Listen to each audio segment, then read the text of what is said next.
quand vous allez dégager par exemple des thèmes, vous allez les confondre, vous allez les opposer, vous allez chercher des divergences, vous allez chercher des convergences. Voilà.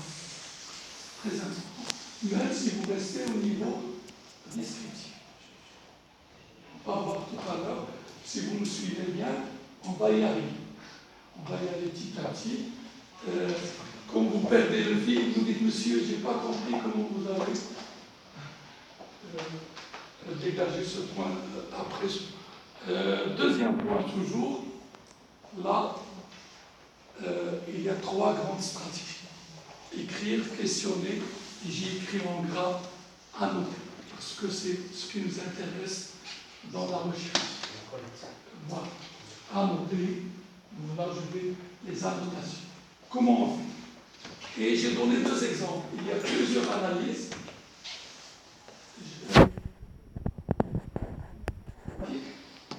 Et ce qui est appelé l'analyse des catégories conceptualisées.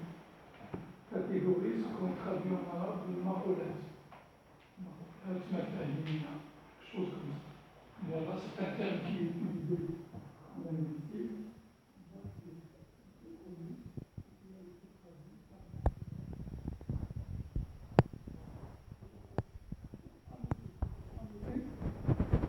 Allez, déterminer le travail de recueil.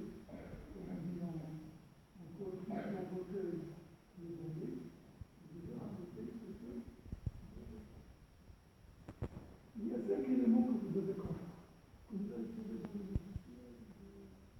L'analyse qualitative, vous devez faire la différence entre ces 5 éléments dans l'analyse. La rubrique,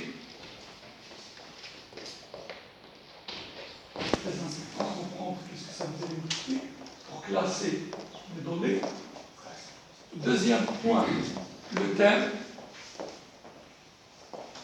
Troisième point, je dis énoncé. Je ne dis pas phrase, énoncé. Quatrième point, le code. Et cinquième point, la catégorie. Très important. Ce jargon, il faut le maîtriser avant d'entamer une recherche. C'est très important. Alors, vous voyez que les slides sont un peu, ils ne sont pas aérés, mais retenez ce qui est en gras. Voilà en couleur. Ça, c'est pour eux. Ça me donne un peu.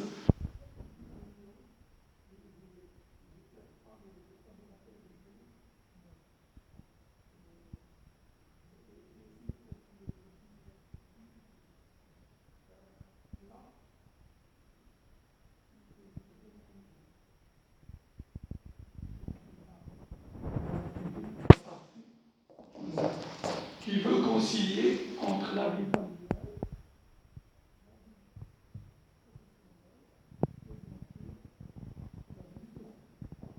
Comment il va arriver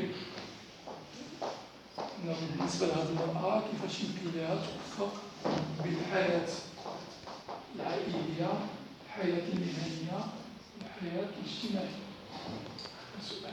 On va parler d'une recherche. Voilà, tout le monde peut comprendre. Je veux parler de rubrique.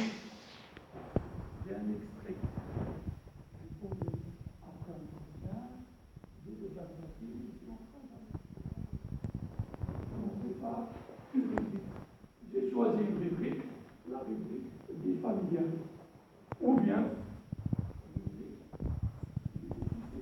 attachée à la vie familiale. Ce que j'ai écrit en gras ici, mais quand il fait, nous savons la rubrique, c'est comme ça. C'est pas le sens qui m'intéresse. Là, j'introduis des exemples. Mais il n'y a pas un sens des phrases. Dans ce sens. Et c'est la réponse à la question que vous avez en rouge. Quel aspect en particulier de la question? Quel est le sujet? Vie familiale, difficulté, voilà, une femme. Ça, c'est la rubrique. Deuxième point, je passe au thème. Tout à l'heure, la rubrique, je ne m'intéresse pas aux propos, je ne m'intéresse pas au contenu. Mais là, dans le thème, là, je comprends, regardez bien ce que j'ai écrit en gras, la teneur des propos. Voilà, et je réponds à la question de quoi est-il question juste. Il veut concilier entre les trois vies. Je peux parler d'un thème, à savoir, je fais la différence entre énoncé et phrase. Si vous faites la différence entre phrase, jumla, énoncé, malfoud. C'est la différence entre quand vous entendez des énoncés.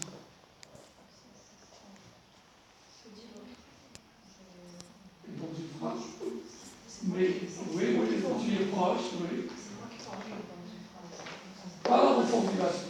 L'énoncé, ce qui est dit par le jeu, ici, maintenant. Et maintenant. Et non. Voilà, c'est dans ce sens, j'ai compris la formulation de votre réponse. Oui. Voilà, le contexte. Ce sont les données qu'on peut utiliser pour avancer dans la solution. Voilà, le contexte et tout, l'énonciation. Voilà. Pour l'énoncer, par exemple, je reviens toujours au même exemple, ce que j'ai écrit en bleu. La participante dit qu'elle n'arrive plus à joindre les deux bouts concernant le travail qui exige le soin de ses enfants. Voilà, j'ai énoncé un peu ce qu'il a dit ici et maintenant dans l'entretien que nous avons eu. On répond ici à la question: quel est l'essentiel du propos tenu par le sujet dans l'extrait correspondant? Qu'est-ce qui est rapporté, exprimé et raconté? Et on arrive, quand tout le monde connaît, voilà, on utilise alphanumérique, quelquefois simplement l'alphabet, codification. Code, voilà. Les gens qui sont habitués à l'analyse par des logiciels, vous êtes obligés de codifier. Et on aura l'occasion de parler des logiciels à la fin. C'est très important. Et bien sûr, il faut se poser, là aujourd'hui, on aura au maximum 2 heures. L'essentiel pour moi, c'est de poser les questions justes et vous donner envie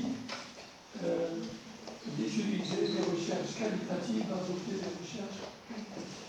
On ne peut pas, parce qu'on peut rester ici 3 jours que de parler du qualitatif. Voilà. Et on arrive à la catégorie. Et il y a un chercheur qui parle de catégorie conceptualisante. Ce qu'on lit de catégorie au concept. Voilà, c'est très important. Tout le monde comprend qu'est-ce que ça veut dire concept. Et je reste toujours dans le même exemple. Je peux. Parental, c'est une catégorie. C'est un concept qui est très utilisé, que ce soit pour les étudiants en droit, pour les étudiants en sociologie, pour l'anthropologie. Comme j'ai dit, vous retenez, c'est un mot barbare, comme vous entendez hermétique. L'arabe, on traduit, il y a une traduction qui est faible. Herménothèque. On n'a pas encore, on doit un peu faire l'effort de trouver une traduction. Quand vous avez l'herméneutique, c'est vous êtes dans la compréhension et dans l'interprétation. Oui. Bien sûr, pourquoi vous devez comprendre et interpréter? En tant que chercheur, vous allez être lu par des gens. Vous devez présenter un travail qui se respecte. Pourquoi j'assume ma subjectivité? Tout à l'heure, j'ai dit, je serai dans ma recherche qualitative, je serai subjectif. Mais je vais être publié. Je vais être lu. Ça veut dire que je suis garant de la qualité de mon travail. Voilà, ça c'est très important Donc, voilà. Deuxième point, c'est une activité où il y a l'écrit. Voilà, ce qui était oral, il devient scriptural. Voilà. Et ça veut dire que ça va être lu par les autres. C'est ça c'est très important. Si j'interprète, c'est pas, on va pas faire comme des enfants qui disent les goûts, les couleurs, ça se discute pas. Pour moi, les couleurs et les goûts, ça se discute. On peut discuter les goûts et les couleurs, on peut les discuter avec un bon sens, ce que j'ai appelé tout à l'heure l'équation intellectuelle. Et chacun de vous a un background, a fait des études, des fondements théoriques, des soubassements théoriques, une éducation, voilà. L'équation intellectuelle du chercheur. Là, je n'ai pas de recette. Chacun de vous doit trouver, voilà, j'ai noté le mot équilibre entre votre formation, entre votre degré d'implication, entre votre motivation, entre votre curiosité intellectuelle. Si vous voulez, c'est ça les seuls ingrédients que vous devez avoir pour faire une recherche qualitative. Il n'y a pas de... Les gens qui vous donnent des recettes sont des menteurs. Il n'y a pas de recette, sauf cette équation. C'est votre formation, quelquefois on va aller au feeling, ce que je ressens. C'est pourquoi la recherche qualitative, elle est un peu complexe. C'est pas comme la recherche quantitative, c'est un jeu d'enfant. Par exemple, M. Khalil et moi, on est à la base des linguistes. C'était un jeu d'enfant. On a un modèle, une théorie, on l'applique et on voit qu'est-ce que ça va donner en quantifie. Mais si vous commencez directement du bureau. Voilà. Et c'est une recherche bureau. Voilà. On l'appelle, c'est comme on dit pour la presse, on dit la presse debout et la presse assise. Il y a la recherche assise et la recherche debout. Ça veut dire vous bougez dans le terrain et vous essayez de comprendre des phénomènes, des croyances, des représentations. C'est ça la recherche, c'est ça la difficulté. La difficulté de la recherche qualitative, ça demande un effort. Ça demande une bonne formation et ça demande plusieurs casquettes. Il faut être, comme je le dis toujours, il faut être un couteau suisse. Qu'est-ce que ça veut dire un couteau suisse? C'est un couteau qui sert à beaucoup de choses. Voilà, si vous voulez faire de la recherche qualitative, comme on dit, il faut se réveiller tôt. Il faut avoir des connaissances en anthropologie, en sociologie. Voilà. Parce que là, M. Khalil va parler de ça tout à l'heure, de l'origine, de l'histoire de la recherche qualitative. Ça nous vient directement de la sociologie, de l'anthropologie et de l'ethnographie, voilà, américaine, au début du XXe, des gens qui travaillent dans le terrain. Voilà. Voilà cette équation. Le 6e point, est-ce qu'il y a, voilà, tout étudiant, tout doctorant, tout chercheur dit par où commencer? Voilà, ça c'est, est-ce qu'il y a? Je vais répondre à cette question en adoptant deux. Il y a des invariants, entre guillemets, ce qui est infantile. Et le deuxième point, il y a des prescriptions. Voilà ce que vous pouvez. Je dis prescription. Et ce n'est pas rigide. C'est pas rigide. Voilà. Alors pour les invariants, tout le monde va me dire, monsieur, je vais commencer par une problématique. Des coups de sang sur le terrain. Et bien sûr, un premier examen des principaux écrits et recherches. Ce que vous appelez études bibliographiques, collecte des informations, voilà, revue de littérature, voilà, avec les étudiants de santé, il y a ceux qui utilisent la recension des écrits, d'autres parlent d'état de l'art, c'est la même chose. N'ayez pas peur quand vous entendez ça. Ah, vous n'avez pas d'état de l'art? Ah, vous avez une revue de littérature? Ça, c'est une aberration. C'est la même chose, c'est la même réalité, c'est tout simplement un jargon d'école. Voilà de distinction. Voilà. Quand je dis recension des écrits, état de l'art, études bibliographiques, tout ça, c'est la même réalité. Ça veut dire que je vais lire ce qui a été écrit sur le sujet au passé. Voilà. Mais quelquefois, vous allez être devant un sujet vierge. Et les étudiants, à chaque fois, ils disent, monsieur, il n'y a pas de... Je leur rappelle une phrase qui m'a été annoncée par un prof, M. Ahmed Mouzouki, un grand chercheur en linguistique. Il y a un étudiant qui dit, c'est ma question. قال لها طوبى لك طوبى لك كتبتي هذا وليتي كاتبه كلشي ديالك tu seras pionnière, tu seras première. Il ne faut pas avoir peur des sujets. Conditions de l'enquête, ça c'est très important. La population, le site de recherche, tout ça vous connaissez.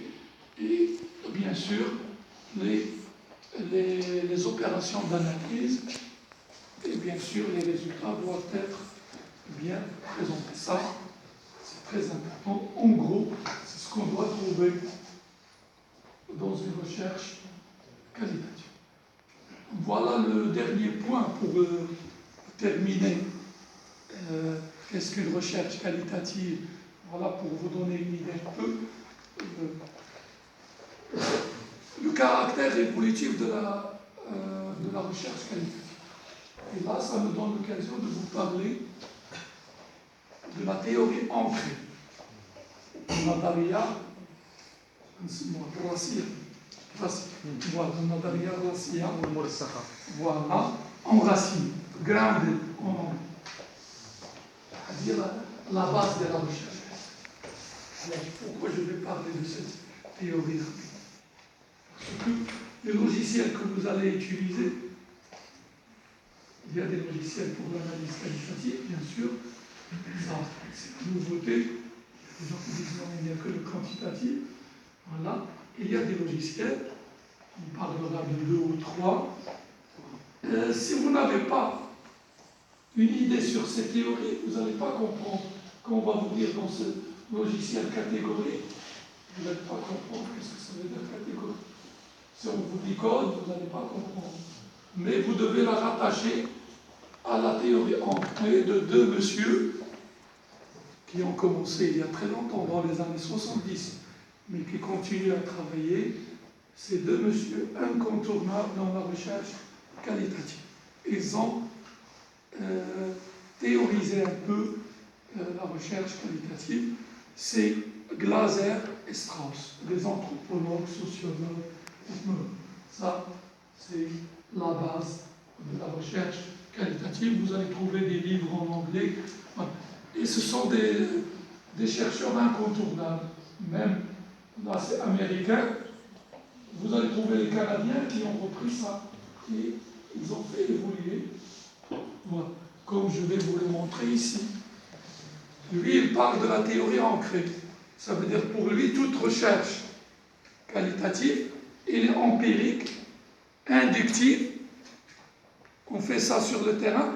Et à la fin, on aboutit à une théorie. Il y a Paillet, c'est un grand chercheur, qui a dit il vaut mieux parler de théorisation. C'est le mot que j'ai avancé tout à l'heure. C'est ça le changement. Il dit théorisation à la place de théorie. Vous voyez comment ça a évolué par Pierre Paillet. Les livres que j'ai présentés tout à l'heure, je peux vous donner les titres. C'est le meilleur bouquin c'est les analyses qualitatives en sciences humaines et sociales, Pierre Paillet et Alex Mekieli. Voilà, qu'il y a aussi un dictionnaire de la recherche qualitative. C'est très important. Les gens qui ont mot de passe pour accéder à Scholarbox, vous avez ce livre dans Scholarbox. C'est très important. Vous voyez qu'il a changé la théorie ancrée de ces deux chercheurs, Glaser-Strauss. Il l'a fait évoluer. Ça veut dire la recherche qualitative, ça évolue, il a un caractère évolutif. Lui, il parle d'analyse par théorisation ancrée. Comme vous dites, ancrée, ça veut dire... Et ce qui est très beau dans la recherche qualitative et dans la théorie ancrée, c'est qu'il y a un flip-flop, un va-et-vient entre la réalité. Voilà, vous ne restez pas, c'est pas comme l'a dit M. Khalid, c'est pas une recherche assise. Vous bougez, entretien. Je peux faire un entretien. Je reviens à la maison pour une analyse et je dis, ah, je dois revoir le même monsieur que j'ai vu la dernière fois. Parce que là, des analyses, trop d'analyses quantitatives où il n'y a que des vérifications et des applications. C'est pourquoi on manque d'idées. Et on laisse les sujets qui présentent un défi pour nous. Et on choisit les sujets où il y a beaucoup de choses qui ont été faites et on répète la même idée. C'est pourquoi on termine la recherche et on va vous oublier.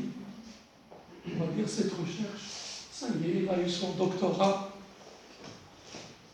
Ça c'est. Je fais la différence entre la diplomite, qui est une maladie des diplômes, la diplomite et la recherche scientifique. Voilà. Il y a des gens. C'est question de projet. Je veux avoir un diplôme, je dois être conscient que j'ai fait un exercice. Si je veux faire la recherche, il faut que je me prépare. Voilà. C'est ça la différence. Si je veux un diplôme, je peux l'avoir. Petite application avec un contexte bien déterminé. Alors ce monsieur, qu'est-ce qu'il a fait? Il a introduit, pour quelqu'un qui va se contenter du logiciel sans comprendre la théorie, il va faire ça d'une manière mécanique. C'est pourquoi je vous conseille, avant d'utiliser un logiciel, de comprendre quelle est la théorie qui est derrière quel est le fondement. Parce que vous trouvez le mot catégorie, catégorisation. J'ai posé la question à beaucoup de gens, chacun comprend à sa façon. Alors que pour nous, catégorisation, c'est conceptualisation. Concept. Il faut, chez catégorie, la catégorie des fleurs ou d'un boule rose, il fait partie de la catégorie. Elle accepte le sens commun de tout le monde. Le sens catégorie Bakona, ma famille. Il faut regarder le son. Voilà. Tout se dirige vers. Là, c'est la première partie. On a compris un peu c'est quoi la recherche et les moyens. Deuxième, vous allez produire des données qualitatives. Je ne vais pas être lent, il y a beaucoup de choses. Si vous êtes intéressé par le travail qu'on va vous présenter, vous laissez l'email et je vous envoie les deux présentations. Voilà, je vous promets, vous aurez, voilà, laissez l'email si vous avez un email commun à vous de voir, ou bien vous aimez. J'envoie, ça va me demander une demi-heure et je vous envoie. Mais je vais vous expliquer l'essentiel. Voilà pour qu'on arrive à comprendre un peu et pour que notre discussion tout à l'heure soit charpente, argument, pas une discussion superficielle. Alors le deuxième, comment vous allez produire? On utilise les trois outils, tout ce que vous voulez, procéder, l'entretien, l'observation et la méthode documentaire et étude des écrits. Et quelquefois, on utilise une méthode qui s'appelle la triangulation, ça veut dire les trois. Un va-et-vient entre les trois. Je fais de l'observation. Dans un entretien, quelquefois, je dis, je vais faire un entretien. J'arrive, je commence à faire un entretien, mais j'observe aussi votre pratique. Ce que vous faites, votre façon de parler. Vous voyez, là, l'observation va être un plus qui va me donner, et bien sûr, méthode documentaire et étude des écrits. Voilà, comme dit. Il y a des questions très importantes. Dans quel but? Je le dis toujours aux étudiants. Quelqu'un qui arrive, première séance, il vient de s'inscrire. Si je vais faire un questionnaire, rappelez-vous, si je veux faire un entretien, Allah, tu te calmes. Tu dois comprendre quelle est ta problématique, quel est le problème de... Voilà, pourquoi faire? Est-ce que tu auras besoin d'un entretien? Il ne faut pas s'enfermer dans des idées comme ça, des buts. Dans quel but? Pourquoi? Ça, c'est très important. Les types, il y a les trois que vous connaissez. Dans la recherche qualitative, enlevez le vernis et le directif, c'est dans le questionnaire. Ne parlez que de deux. Non directif, d'être objet, semi-directif. Si vous dites entretien directif, vous n'êtes plus dans le qualitatif. C'est un questionnaire. Il nous correspond. Il y a des gens qui veulent faire du qualitatif et ils vont vous dire j'ai utilisé un entretien. C'est questionnaire. Voilà. Tu mets dans le nom de questionnaire de manière très simple et tu fais un peu de quantitatif mélangé avec un peu de qualitatif. Voilà, c'est clair. En général, vous devez comprendre quand vous dites ah, j'ai utilisé un entretien semi ou non directif. Non directif, il est utilisé surtout quand vous ne connaissez pas le terrain. C'est comme un entretien exploratoire. Par exemple, vous voulez faire un travail sur le plan de communication du ministère de la Santé, on n'avait pas une idée sur le plan de communication. On a envoyé des étudiants qui ont fait un entretien avec le responsable de la communication. Et ça, c'était un entretien non directif. Voilà, on laisse le monsieur parler. Voilà, et ça nous a permis de préparer des entretiens semi-directifs avec d'autres dans l'organigramme, d'autres directeurs, d'autres professionnels, et ainsi de suite. Voilà. En général, on commence par le nom directif, bien sûr. Et il y a des... Voilà, je passe là, c'est des éléments que vous connaissez. Bien sûr, auprès de quelle personne? C'est une question très importante. J'entends souvent ça, monsieur, combien d'entretiens? C'est une fausse question. Monsieur, combien? À quel moment c'est représentatif? Bon, ça, c'est la question que se posent tous les chercheurs. Dans la recherche qualitative, on parle de saturation. Il a précisé ce que disait le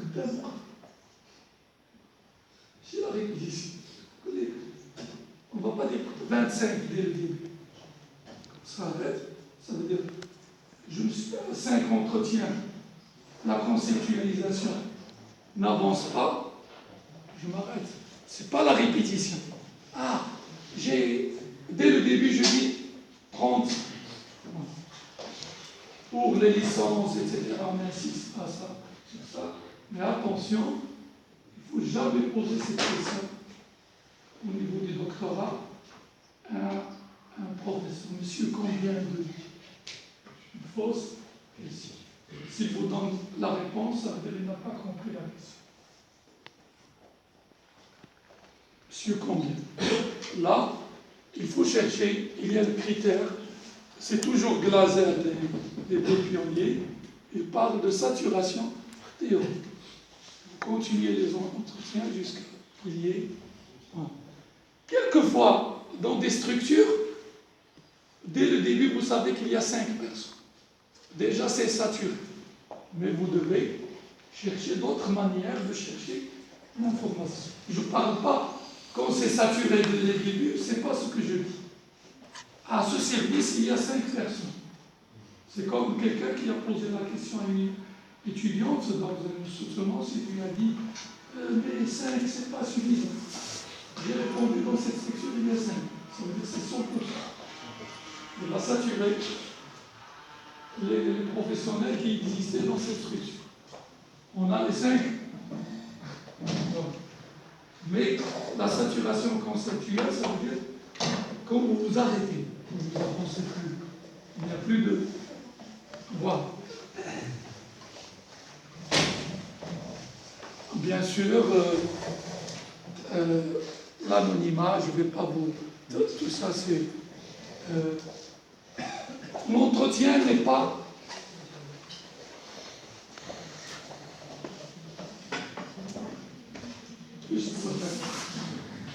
Le mot pour les. C'est un mot qui ne me plaît pas chez les professionnels de santé, c'est le mot interrogatoire. L'interrogatoire du malade. Tout simplement l'entretien. Et c'est attesté, ils le disent, mais dans le sens de discussion. Chercher les antécédents. Voilà, l'interrogatoire, c'est comme ça. Pardon. Voilà. C'est pourquoi je taquine les professionnels de santé, je leur dis utiliser entretien, discussion, voilà, pas intro. Alors l'entretien n'est jamais, vous devez avoir ce que nous appelons un guide d'entretien. Mais attention, guide d'entretien. Balise, repère, pas guide rigide. Sinon, utilisez questionnaire et calmez le jeu. Guide, ça veut dire qu'il faut être souple. Voilà, c'est. Quelquefois, vous avez prévu de poser cette première question, vous pouvez, mais à la fin, vous aurez des répliques, etc., des connexions, des corrélations. Voilà, il faut être souple. Quand on dit guide, ça veut dire il y a des questions, des axes pour nous guider. Voilà, c'est. Ah, merci. Attaque.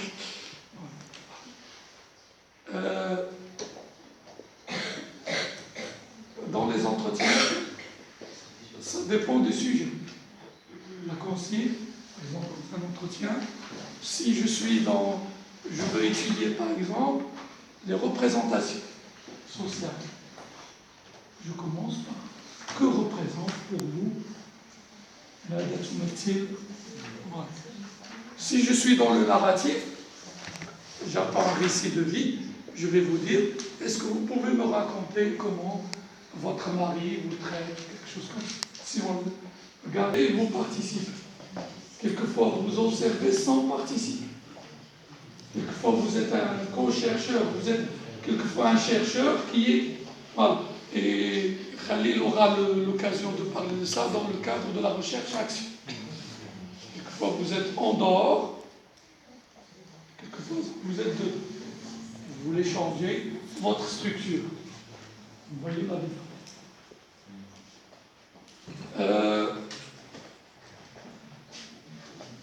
Tout ça, l'origine, c'est l'ethnographie.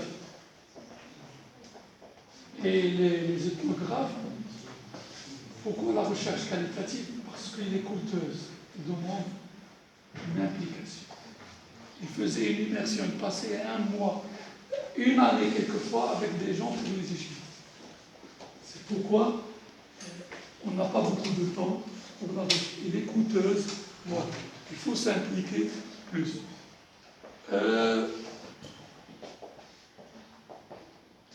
Pour l'observation, par exemple, je peux parler de 7 ou 8 types d'analyses. Mais j'ai commencé par les plus étudiants. Les étudiants qui sont en première année, ils peuvent commencer par l'analyse thématique. Et après, quand ils vont avancer un peu, ils peuvent utiliser l'analyse des catégories conceptualisantes. Et bien sûr, quelques questions sur comment passer de l'analyse manuelle à l'analyse à travers les logiciels. Pour vous donner des pistes, bien sûr. Sinon, pour les logiciels, je peux vous faire, c'est-à-dire demander à des étudiants qui sont très avancés et qui peuvent vous aider un peu si vous êtes intéressé dans la manipulation. Voilà. On revient, rappelez-vous les annotations. J'ai expliqué ce que c'était. Voilà. Alors, la plupart d'entre vous, ils ont vu des tableaux, etc. Il n'y a pas de... Dans l'analyse thématique, chacun procède d'une manière, il faut que ça soit... Par exemple, avec mes étudiants, voilà comment je fais. Rapidement.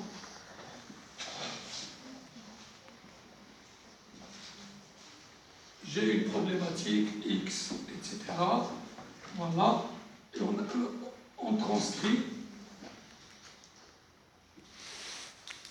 Là, je vais mettre axe. Je peux mettre rubrique.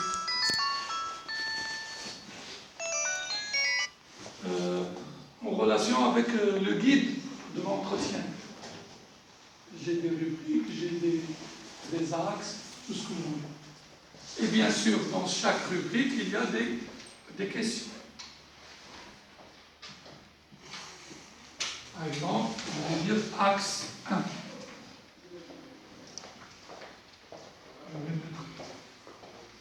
Question 1. Et là, j'écris verbatim. Par exemple,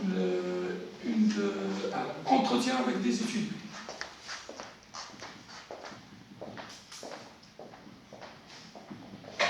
Ce qu'il a dit, Hafiyan, verbatim.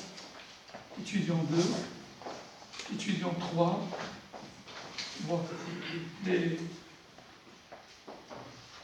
voilà pour la première question. Ça, c'est une manière de procéder. Et là, je passe les thèmes récurrents qui se répètent. Et je peux, ça dépend de mon point de vue. En général, pour thématique, je peux rester descriptif. Je m'arrête à la description. Je remarque 7 sur 10, 100, voilà, pour des choses comme ça. Je reste descriptif. Si vous voulez avancer un peu, vous pouvez interpréter ou bien l'analyse de l'entretien dans sa totalité. Pour chaque, par exemple, pour la, disons, Samad, par exemple, je vais saturer toutes les questions concernant l'entretien avec Absam. Mais là, j'ai trouvé tout le monde. Et là, l'autre manière de procéder, c'est de parler simplement d'un... Il y a deux manières de... Est-ce que vous avez compris? Ça veut dire, j'ai une dizaine de... Je peux les étudier moi-même, cas par cas, isolément, ou bien d'une manière transversale. Question 1, pour tout le monde. Qu'est-ce qu'ils ont dit sur la question 1? Et moi, je préfère... Voilà, c'est ça l'équation intellectuelle. Voilà, dans ma pratique, et ce que j'essaie de passer aux étudiants, dans ma pratique, je fais ça. C'est mieux que saturer, terminer un entretien, passer, c'est un peu lourd. Là, déjà, je suis dans les corrélations, dans la comparaison, Déjà ici, quand je donne les réponses, je peux voir qu'il y a des rapprochements, qu'il y a des